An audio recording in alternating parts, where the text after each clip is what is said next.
વિદ્યાર્થી મિત્રો, ભાગ 2 ચેપ્ટર 10 તરંગ પ્રકાશ શાસ્ત્ર.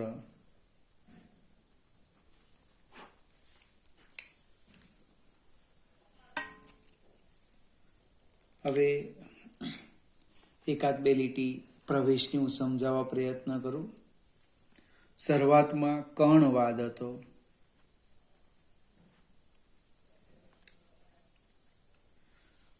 કણવાદે સ્નેલનો નિયમ મેળવેલો હતો. સ્નેલના નિયમમાં એક વાક્ય લખ્યું હતું કે પ્રકાશનું કિરણ બે માધ્યમને અલગ પાડતી સપાટી આગળથી વાંકું વળે અને લંબ તરફ વળે ત્યારે તે માધ્યમમાં બીજા માધ્યમમાં એની જે ઝડપ છે આમાં v2 અને v2 is greater than v1 એવું કંઈક કણવાદમાં આવ્યું. પ્રકાશનું કિરણ વક્રીભવન થતા લંબ તરફ વાંકું વળે. જો લંબ તરફ વાંકું વળે તો v2 ગ્રેટર ધેન v1 અને લંબથી દૂર જાય તો v2 લેસ ધેન v1. ત્યાર પછી હાઇગન્સનો તરંગવાદ આવ્યો. હાઇગન્સનો તરંગવાદ જેની આપણે થોડી ચર્ચા કરવાના છે. એમાં આના કરતા ઊંધું છે. જો વક્રીભવન પામતું કિરણ એટલે કે વક્રીભૂત કિરણ લંબ તરફ વળે તો v2 લેસ ધેન v1. વક્રીભૂત કિરણ લંબ તરફ વાંકું વળે તો v2 લેસ ધેન v1. હવે આ બધી ચર્ચા કરવા માટે આપણે થોડીક શરૂઆત કરીએ. 11મા ધોરણમાં તમે આ ચેપ્ટર શીખ્યા નથી એટલે થોડુંક સમજાવવા પ્રયત્ન કરું. તળાવમાં શાંત પાણી હોય, એ પાણીમાં કોઈક જગ્યાએ સેન્ટરમાં શક્ય હોય તો તમે એક પથ્થર નાખો. પછી તમે એ પાણીની સપાટી પર જોવા મળતા જે આકાર છે એનું અવલોકન કરો તો કણો બધા એક સાથે ઉપર આવશે, એક સાથે નીચે જશે. તમને કોઈ ચોક્કસ આકાર દેખાય, એક સાથે ઉપર આવે એટલે બધા જ કણો સમાન કળામાં દોલન કરે. એક સાથે નીચે જાય બધા જ સમાન કળામાં દોલન કરે. અને આવા કણોમાંથી પસાર થતું એક કાલ્પનિક પૃષ્ઠ એને આપણે તરંગ અગ્ર કહેવાના. એટલે તરંગ અગ્રની વ્યાખ્યા આપું. આપણે શરૂઆત કરીએ. તરંગ અગ્ર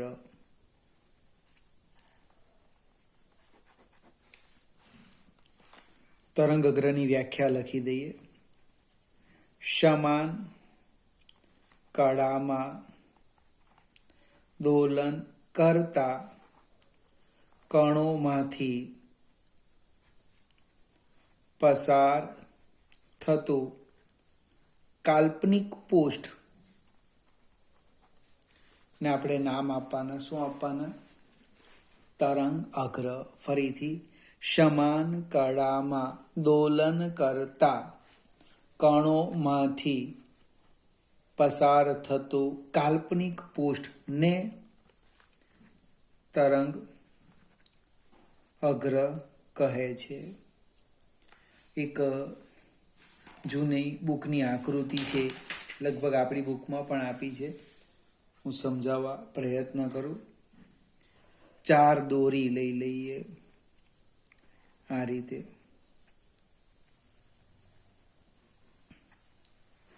નામ આપી દઈએ a dash, b dash, c dash, d dash.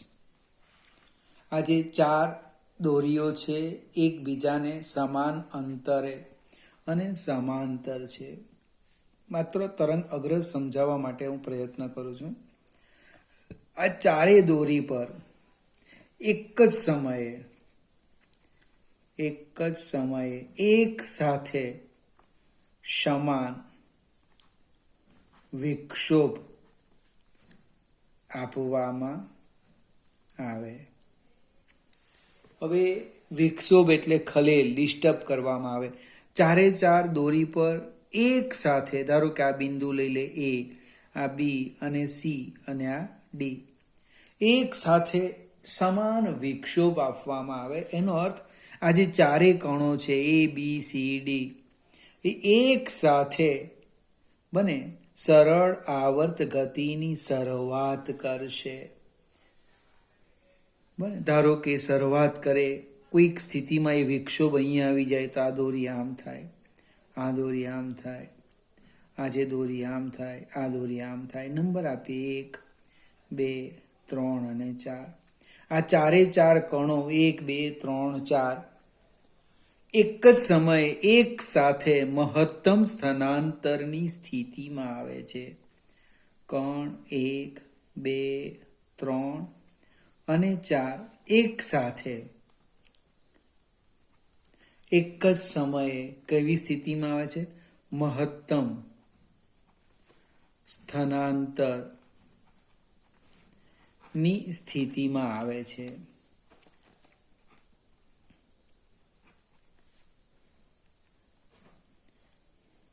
એટલે કે આ ચારે કણો કેવી રીતે દોલન કરે છે? સમાન કડામાં દોલન કરે છે. આવા કણોમાંથી પસાર થતું આવું કાલ્પનિક પૃષ્ઠ, આ લઈ લઈએ આપણે આમ, એક કાલ્પનિક પૃષ્ઠ, એ કાલ્પનિક પૃષ્ઠને આપણે શું કહીએ છીએ? તરંગ અગ્ર. ફરીથી તરંગ અગ્રની વ્યાખ્યા: સમાન કડામાં દોલન કરતા કણોમાંથી પસાર થતા કાલ્પનિક પૃષ્ઠને તરંગ અગ્ર કહે છે. હવે આકારને આધારે એના 3 પ્રકાર પાડેલા છે. આકારને આધારે એક સમતલ તરંગ અગ્ર, બીજું ગોળાકાર તરંગ અગ્ર અને ત્રીજું નળાકાર તરંગ અગ્ર. તમે પાણીમાં પથ્થર નાખો બને અને જે તરંગ અગ્ર જોવા મળે એ કયું હતું? ગોળાકાર. તમે જો બધા આકાર આવા જોવાના મળે, આવા આમ. એટલે બિંદુવત ઉદ્ગમ સ્થાનમાંથી ઉદ્ભવતું તરંગ અગ્ર એ કેવું આવશે? ગોળાકાર તરંગ અગ્ર આવશે. નળાકાર માટે ઉદ્ગમ સ્થાન કેવું લેવાનું? રેખીય. રેખીય ઉદ્ગમ સ્થાનમાંથી નીકળતા તરંગો કેવા હોય? તરંગ અગ્ર નળાકાર તરંગ અગ્ર હોય છે. ફરીથી ગોળાકાર માટે ઉદ્ગમ સ્થાન કયું લીધું? બિંદુવત ઉદ્ગમ સ્થાન. આના માટે રેખીય ઉદ્ગમ સ્થાન. અને આ બંને તરંગ અગ્રો જ્યારે અનંત અંતરે પહોંચે ત્યારે સમતલ તરંગ અગ્ર બને છે. પાછો પ્રશ્ન ઉદ્ભવે, આ તો એક કાલ્પનિક પૃષ્ઠ છે, એને દર્શાવવાનું કારણ શું છે? તો પ્રકાશના કિરણની ગતિની દિશા દર્શાવવા માટેનો ઉપયોગ કરીએ. આ જે સમતલ તરંગ અગ્ર છે તો કિરણ કેવી રીતે બતાવવાના? એના સમતલને લંબ આમ. આના 2 અર્થ થશે. જો પ્રકાશના કિરણો એકબીજાને સમાંતર હોય તો આ કિરણો જે વસ્તુ પર આપાત થાય એ તરંગ અગ્ર કયું હશે? સમતલ તરંગ અગ્ર. ફરીથી સમાન કડામાં દોલન કરતા કણોમાંથી પસાર થતા કાલ્પનિક પૃષ્ઠને તરંગ અગ્ર કહે છે, જે તરંગની ગતિની દિશાનું સૂચન કરે. ધારો કે કોઈ એક સમયે તરંગ અગ્ર અહીંયા હતું, ટી સમયે, ટી પ્લસ ડેલ્ટા ટી સમયે ક્યાં આવી ગયું? તો કે અહીંયા. અને આ ટી પ્લસ ડેલ્ટા ટી સમય જેમ જેમ આગળ વધે તેમ તેમ આ કાલ્પનિક પૃષ્ઠ પણ કેવું વધતું જાય? આગળ વધતું જાય છે. હવે આપણે મેઇન પોઈન્ટ્સ પર આવી ગયા. હાઇગેન્સનો સિદ્ધાંત 2 માર્કમાં પૂછી શકાય. હાઇગેન્સનો સિદ્ધાંત. હવે હાઇગેન્સનો સિદ્ધાંત શું છે? તો હાઇગેન્સનો સિદ્ધાંત કોઈ પણ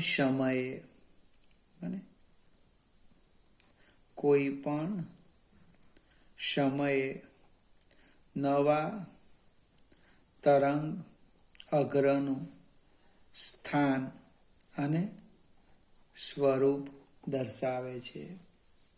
હાઇગેન્સનો સિદ્ધાંત તમને શું આપે?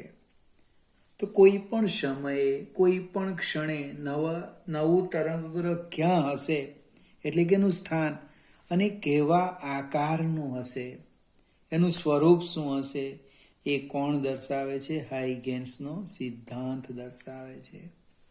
હવે હાઇગેન્સનો સિદ્ધાંત કદાચ પૂછવું હોય તો 2 માર્કમાં પૂછી શકાય. એ સિદ્ધાંતમાં આપણે 3 લીટી સમજવા પ્રયત્ન કરીએ. પહેલો પોઈન્ટ્સ લખું છું, પછી આપણે કન્ટિન્યુઅસ લખવાનું, તમારે યાદ રાખવાનું. કોઈ પણ તરંગ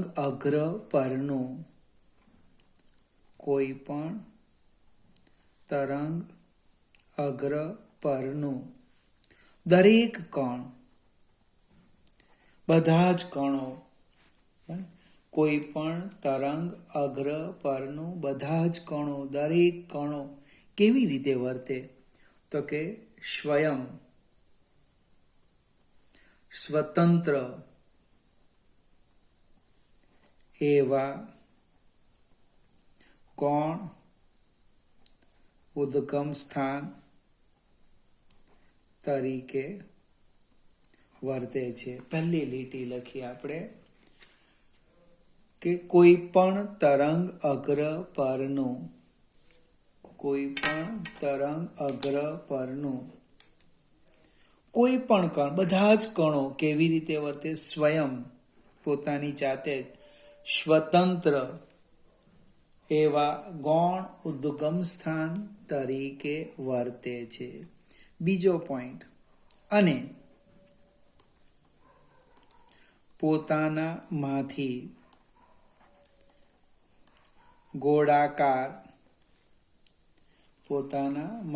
ગોળાકાર તરંગોનું ઉત્સર્જન કરે છે. ત્રીજી લીટી, પહેલી લીટી લખી, બીજી અને ત્રીજી લીટી, આ ગોળાકાર ગૌણ તરંગોને, અને આ ગોળાકાર કેવા તરંગો? ગૌણ તરંગોને પરિસ્પર્શતું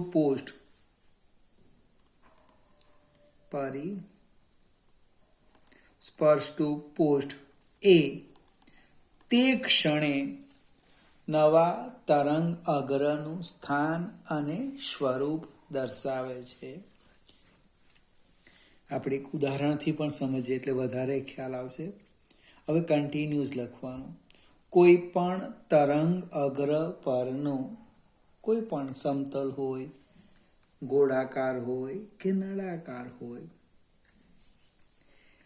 પરનું દરેક કણ કેવી રીતે વર્તે? સ્વતઃ, પોતાની જાતે જ, સ્વતંત્ર એવા ગૌણ ઉદ્ગમ સ્થાન તરીકે વર્તે છે, અને પોતાનામાંથી ગોળાકાર તરંગોનું ઉત્સર્જન કરે છે.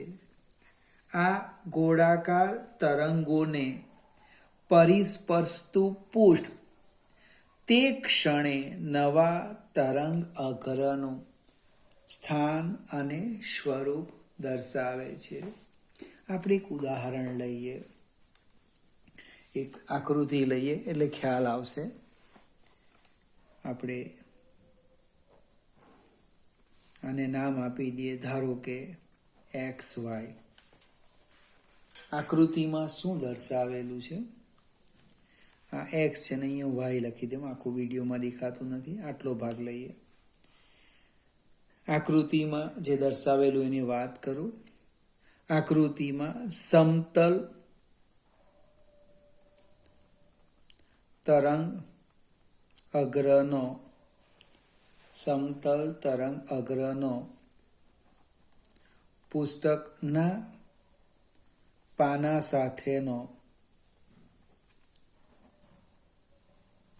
આડછેદ દર્શાવ્યો છે.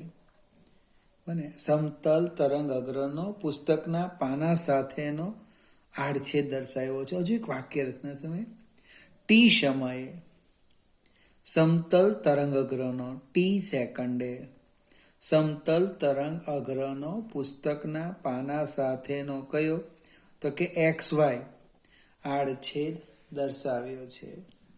હવે તરંગ અગ્ર પરના બધા જ કણો, ઉદાહરણ લઈએ, ધારો કે આ કણ A, B, C, D, આ Y. તરંગ અગ્ર પરના બધા જ કણો જેવા કે કેવા A, B, C, D, Y એ સ્વયં સ્વતંત્ર એવા ગૌણ ઉદ્ગમ સ્થાન તરીકે વર્તે. હવે હું તરંગનો વેગ લઈ લેમ. તરંગનો વેગ ધારો કે v હોય, તરંગનો વેગ v લઈએ તો t સમયમાં તરંગે કાપેલું અંતર કેટલું થવાનું vt. અંતર બરાબર વેગ ગુણ્યા સમય, એટલે t સમયમાં તરંગે કાપેલું અંતર કેટલું vt. તો આપણે શું કરીએ, દરેક કણને આ A, B, C, D, Y એ બધા જ કણને કેન્દ્ર તરીકે લઈ આપણે v ડેલ્ટા ટી લખવું પડશે મિત્રો. અહીંયા ડેલ્ટા ટી લખી દઈએ. તરંગનો વેગ v લીધો તો ડેલ્ટા ટી સમયમાં કાપેલું અંતર કેટલું v ડેલ્ટા ટી. એટલે કે દરેક કણને કેન્દ્ર તરીકે લઈ v ડેલ્ટા ટી ત્રિજ્યાના ગોળા દોરો. આમ જો આ રીતના ફિગર જોજો. બધા જ કણોને કેન્દ્ર તરીકે લીધું અને આપણે શું કીધું, v ડેલ્ટા ટી ત્રિજ્યાના ગોળા દોરી દીધા આ રીતના. હવે આ ગોળાઓને પરિસ્પર્શતું પૃષ્ઠ, એટલે આ પૃષ્ઠ, એને ધારો કે હું નામ આપી દેમ x ડેશ y ડેશ. તો આ x ડેશ y ડેશ શું છે, આ t પ્લસ ડેલ્ટા ટી સમયે નવા તરંગ અગ્રનું અને t પ્લસ ડેલ્ટા ટી સમયે નવા તરંગ અગ્રનું સ્થાન અને સ્વરૂપ દર્શાવે છે. x ડેશ y ડેશ એ t પ્લસ ડેલ્ટા ટી સમયે નવા તરંગ અગ્રનું સ્થાન અને સ્વરૂપ દર્શાવે છે.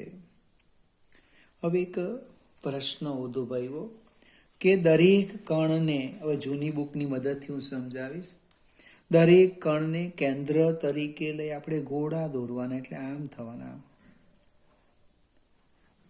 તો પ્રશ્ન એ ઉદ્ભવ્યો, પરિસ્પર્શતું પૃષ્ઠ આ લીધું તો આ પણ લઈ શકાય ને. હવે તરંગ પ્રસરણની દિશા આ છે મને, તો તરંગ પ્રસરણની દિશામાં જે તીવ્રતાની આપણે ગણતરી કરવાના છે, એ ગણતરીમાં એક સ્ટેપ આવું આવે છે, 1 plus cos square theta by 2, અથવા તો આને રહેવા દે, cos સ્ક્વેર થીટા બાય 2 પર આધાર રાખે છે, જ્યાં થીટા એ તરંગ પ્રસરણની દિશા સાથે બનાવેલો કોણ. આપણે 1 નથી લખતા, તીવ્રતા એક આ અવયવ પર આધાર રાખે. હવે તરંગ પ્રસરણની દિશા આપણે આ લઈએ તો એની વિરુદ્ધ દિશા, તો આ જે ખૂણો છે એ પાઈનો બને, એટલે cos square pi by 2, cos pi by 2 એટલે 0, એટલે આ દિશામાં એની તીવ્રતા કેટલી લઈ લઈએ, 0 લઈ લઈએ. ફરીથી 2 માર્ક્સમાં તમે એક સિદ્ધાંત લખો અને ઉદાહરણ સમજાવું ઇનફ છે, વધારે આગળ જવાની જરૂર નથી. કદાચ મારી અહીં ભૂલ પણ થતી હોય તો 1+ છે, ભાઈ સાદું રૂપ આપીને આગળ વધવાનું છે, પણ ટૂંકમાં આ ભાગમાં એની તીવ્રતા કેટલી થાય? 0 થઈ જાય છે. તરંગ અગ્રની વ્યાખ્યા આપી, હાઇગેન્સનો સિદ્ધાંત લખી, સમતલ તરંગ અગ્ર. એવું જ એક ગોળાકાર કે નળાકાર તરંગ અગ્ર પણ સમજાવાય. આ રીતના બતાવવાનું. પ્રશ્ન આવો પૂછ્યો છે, હાઇગેન્સનો સિદ્ધાંત લખી ગોળાકાર તરંગ અગ્રના ઉદાહરણની મદદથી સમજાવો. તો આપણે લખવાનું આકૃતિમાં શું દર્શાવ્યું, તો કે ટી સમયે ગોળાકાર તરંગ અગ્રનો પુસ્તકના પાના સાથેનો આડછેદ XY દર્શાવ્યો છે. તરંગ અગ્ર પરના બધા કણો લઈ લો, A, B, C, D, E, F, બરાબર. એ બધા જ કણો કેવી રીતના વર્તે? સ્વયં સ્વતંત્ર એવા ગૌણ ઉદ્ગમ સ્થાન તરીકે વર્તે. તરંગનો વેગ લખી દેવો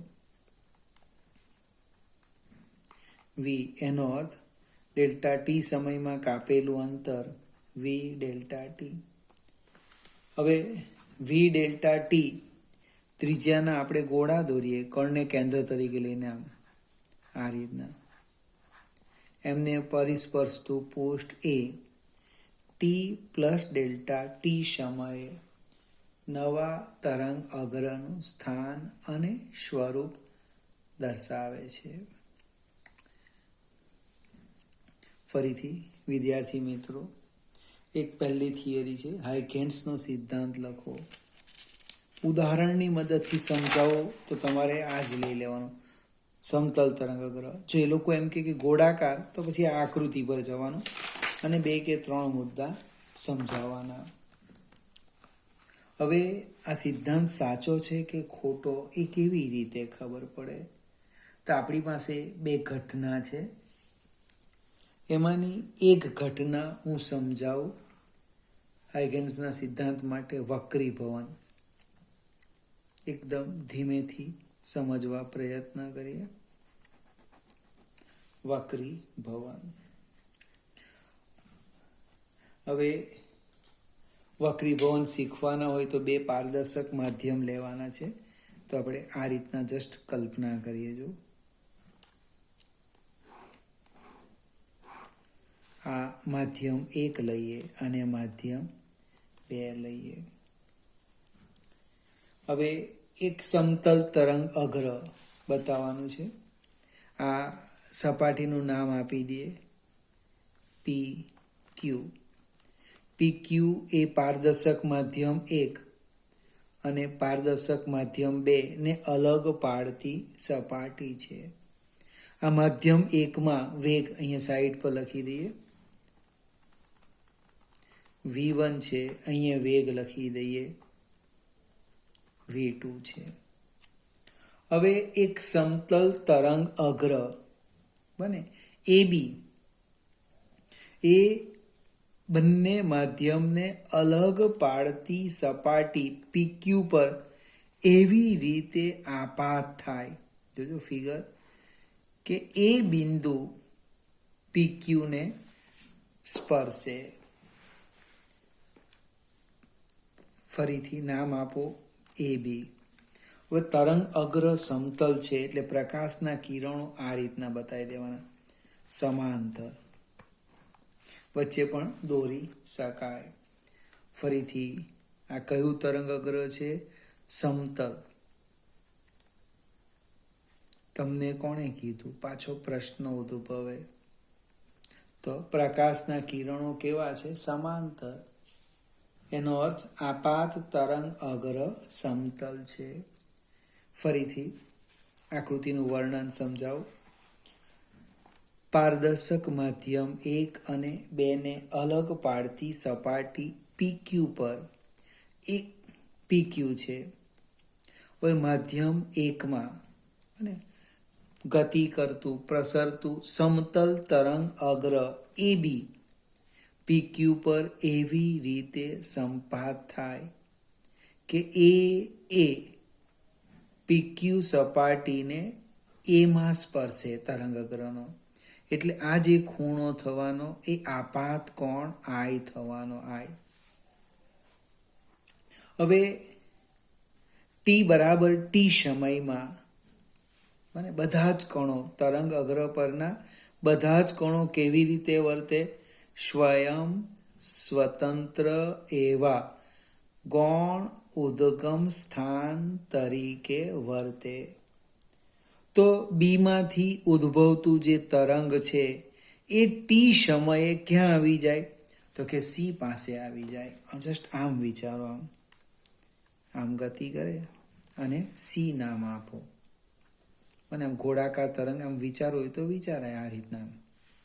આ લંબ છે, લંબ.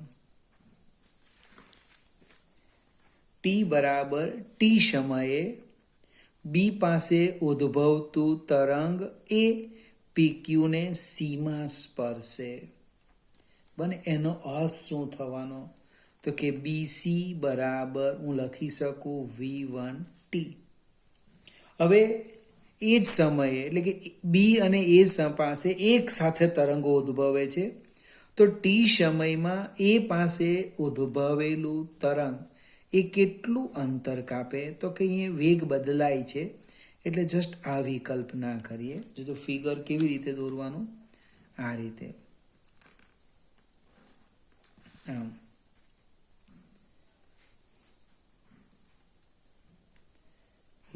આ રીતે થવાની ફિગર. આ એનો આ લંબ દોરી દઈએ, લંબ. અને નામ આપો એ ઈ. ફરીથી ટી બરાબર ધારો કે 0 સમય લઈ લે. એ અને બી પાસે તરંગ ઉદ્ભવે છે. હવે ટી બરાબર ટી સમયે બી પાસે ઉદ્ભવેલું તરંગ એ પીક્યુને સીમાં સ્પર્શે. આટલા જ સમયમાં એમાં ઉદ્ભવેલું તરંગ અને માધ્યમ 2માં ગતિ કરતું તરંગ એ ઈ જેટલું અંતર કાપે છે. હવે ઈ પાસે દોરેલો સ્પર્શક સીમાંથી પસાર થાય. એનો અર્થ આ જે તરંગ અગ્ર હતું એ આપાત સમતલ તરંગ અગ્ર થવાનું. આ થવાનું કયું થવાનું? વક્રીભૂત તરંગ અગ્ર થવાનું. હવે વક્રીભૂત તરંગ અગ્ર એ આની સાથે કેટલો કોણ બનાવે? તો કે આર કોણ બનાવે. હવે આપણે એક બીસી લખ્યું V1T. એ જ પ્રમાણે એઈ પણ લખી શકીએ. એઈ બરાબર V2T. ખ્યાલ આવશે કે નહીં આવશે?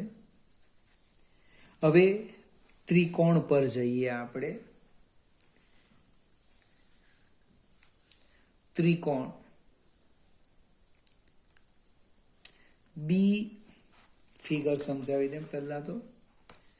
આ લઈએ ABC એટલે કે BAC અને બીજો ત્રિકોણ લઈએ ACE. એમાં આપણે સાઇન વિધેય લેવાનું છે. આ સ્પર્શક છે એટલે ત્રિજ્યાને લંબ આવશે. આ તો ત્રિકોણ BAC સામસામે લખીએ. ત્રિકોણ BAC અને બીજો ત્રિકોણ લઈએ ACE. હવે ત્રિકોણ BAC માં હું સાઇન આઈ લખું તો સાઇન આઈ શું લખાય? જો સામેની બાજુ BC ભાગ્યા કર્ણ AC. સેમ આ બાજુ લખીએ sign R.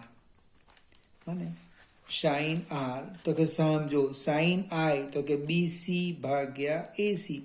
Sign R AE ભાગ્યા AC. આ 90 છે એટલે કર્ણ થવાનો. એટલે સાઇન આર બરાબર AE ભાગ્યા AC. હવે સાદુરૂપ એ વ્યક્તિગત આપણા હાથમાં છે. કોઈક એસીને સૂત્રના કરતા કરે અને સરખાવે. આપણે એક કામ કરીએ, સાઇન આઈ હજુ એક સ્ટેપ લખીએ. અથવા sine I upon sine R ગુણોત્તર લઈએ. જો આ બંનેનો ગુણોત્તર લેમ છું. Sine I upon sine R તો શું થવાનું? BC by AC divide by AE by AC. જો ગણિતની વાત કરીએ તો આ AC નીકળી જાય તો sin I અપન sin R બરાબર sin I એટલે ઉપર લખવાના BC અને અહીંયા લખવાના AE. હવે BC મને ખબર છે V1T sin I બરાબર sin I અપન sin R અહીંયા લખવાનું બરાબર BC V1T by V2T. T નીકળી ગયા એટલે જવાબ શું આવ્યો છે? sin I by sin R equal to V1 by V2. હવે કર્ણવાદ શું કહે છે? જો કર્ણવાદ વક્રીભૂત કિરણ એમ કે લંબ તરફ વાંકું વળે તો V2 ગ્રેટર ધેન V1. અને સ્નેલનો નિયમ શું કે જો R લેસ ધેન I હોય, આના ઉપરથી લખવાનું છે, R એ I કરતા નાનો હોય તો V2 લેસ ધેન V1. તરંગ કર્ણવાદ કરતા ઊંધું આવ્યું. કર્ણવાદ શું કે R લેસ ધેન I તો V2 ગ્રેટર ધેન V1. હાઇગેન્સના સિદ્ધાંતને પાછળથી સાબિતી મળેલી કે આ વસ્તુ સાચી છે. અને એટલે જો વક્રીભૂત કિરણ લંબ તરફ વાંકું વળતું હોય તો તે માધ્યમમાં વેગ એ બીજા માધ્યમના વેગની સરખામણીમાં નાનો હોય છે. હજુ આપણે એક સ્ટેપ આગળ જઈએ. જો શૂન્ય અવકાશમાં પ્રકાશનો વેગ c લઈએ, આપણે શૂન્ય અવકાશમાં પ્રકાશનો વેગ હું c લેમ તો માધ્યમ 1માં અથવા માધ્યમ 1નો વક્રીભવનાંક જે આપણે શીખી ગયા છે, નિરપેક્ષ વક્રીભવનાંક લખતા હતા n1, આમ લખાય c બાય v1. એ જ પ્રમાણે માધ્યમ 2નો લખો, શું લખવાના? n2 બરાબર c બાય v2. હવે આપણે ગુણોત્તર લઈએ અને n2 બાય n1, n2 એટલે c by v2 c by v1. જો લગભગ c નીકળી જાય, અંશનો છેદ છેદમાં આવે અને છેદનો છેદ અંશમાં જાય, એટલે કે n2 બાય n1 બરાબર v1 બાય v2.